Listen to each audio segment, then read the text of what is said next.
بسم اللہ الرحمن الرحیم والصلاة والسلام علی سید الانبیاء والمرسلین وعلی آلہ واصحابہ وآل بیت اجمعین۔ السلام علیکم ورحمۃ اللہ تعالی وبرکاتہ۔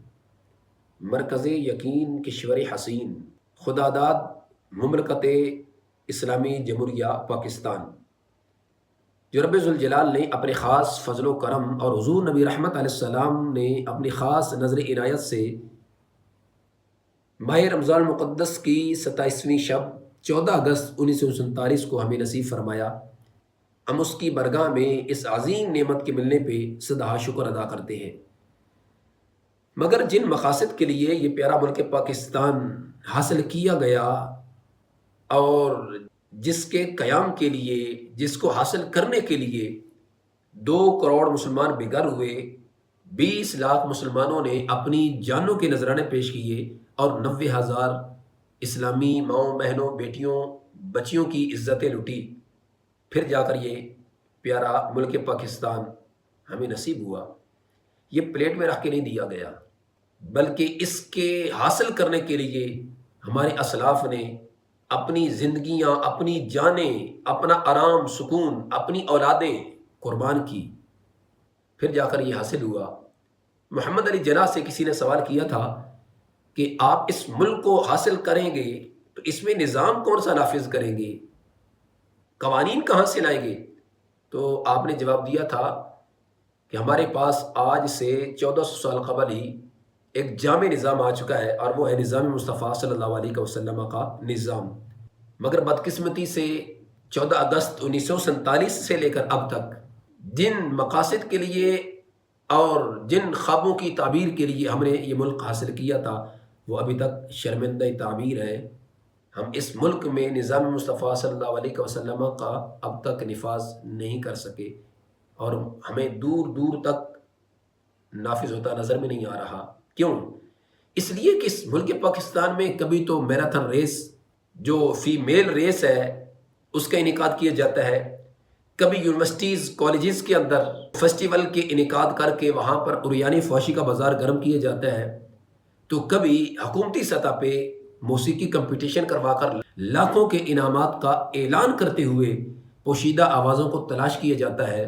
جب ہمارے حکمران ہی یہود و حنود کو خوش کرنے کے لیے اس ملک کی نظریاتی حدود کو، سرحدوں کو کھوکھلا کرنے کی درپے ہو جائیں، ہم اور کس سے کیا شکایت کریں گے؟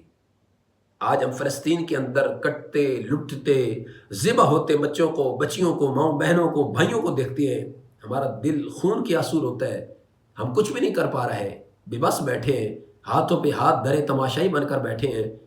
اگر بائیکاٹ کرنے کے لحاظ سے ہم کوئی تحریک چلائیں کہ اسرائیل کی، یہود و نصارہ کی جو پروڈکٹس ہیں ان سے بائیکاٹ کیا جائے، عوام جس پر اپنی طرف سے کوشش بھی کر رہی ہے، تو ہمارے وہی حکمران کہتے ہیں آپ کرتے ہیں تو کریں، مگر ہم تو انٹرنیشنل میڈیا کے سامنے جب دوروں پہ جائیں گے، وزٹ کرنے کے لیے جائیں گے، تو ہم اپنے ہی تعلیمی اداروں میں وہی اسرائیل کی اور یہود و نصارہ کی پروڈکٹس کی ایڈورٹائزمنٹ بھی کریں گے۔ ہم کیا کہیں کہ یہ ملک اس کام کے لیے حاصل نہیں کیا گیا تھا۔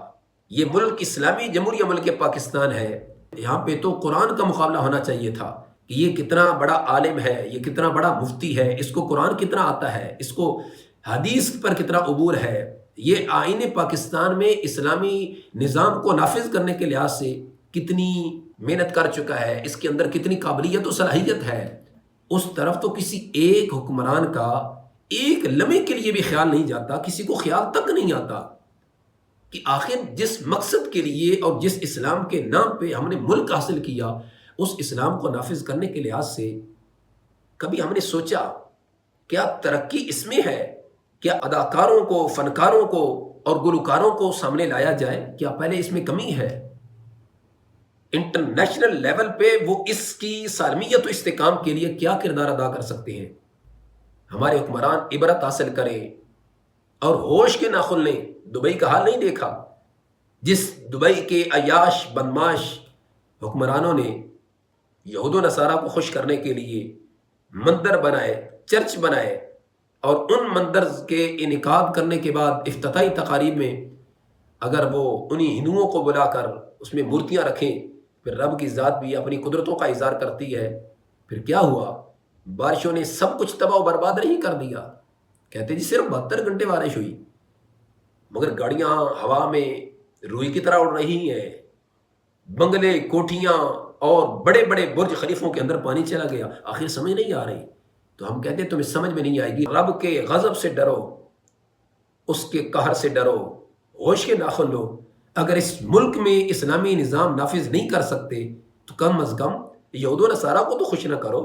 اگر فلسطین مسلمان بھائیوں کا ساتھ نہیں دے سکتے تو کم از کم ان کے زخموں پہ نمک تو نہیں چھڑکو. مگر کہاں ان کو سمجھ آنے والی ہے. یہ اقتدار کے نشے میں اس قدر دھت اور مست ہے، ان کو یہی ہے کہ آج کا یہ پروٹوکول، آج کا یہ بیک میلس اور یہ سب کچھ یہی کام آئے گی. نہیں، بڑے مشکل کٹھن مراحل ہیں جہاں سے تم نے گزرنا ہے، جواب دہ ہونا ہے اللہ کی بارگاہ میں. وہ وقت آنے سے قبل اللہ کی بارگاہ میں سچی توبہ کیجیے اور اس اسلامی جمہوریہ ملک پاکستان میں اسلام کو نافذ کرنے کے لحاظ سے کچھ سوچئے، نظام مصطفیٰ علیہ السلام کا نفاذ کرنے کے لحاظ سے کچھ سوچئے، اس پر کمپٹیشن کروائیے، لاکھوں کے انعامات اس کے لحاظ سے کچھ ان کا اہتمام کیجئے.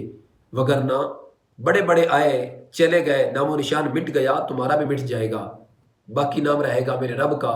اللہ ہم پہ اپنے فضل والا معاملہ فرمائے. میرے پیارے اس ملک پاکستان کو تا صبح قیامت شاد و آباد فرمائے. اللہ اس ملک میں نظام مصطفیٰ علیہ السلام کا نظام نافذ کرنے کے لحاظ سے ہمیں عملی طور پر جدوجہد کرنے کی کوشش کرنے کی توفیق رفیق نصیب فرمائے. وما توفیقی الا باللہ.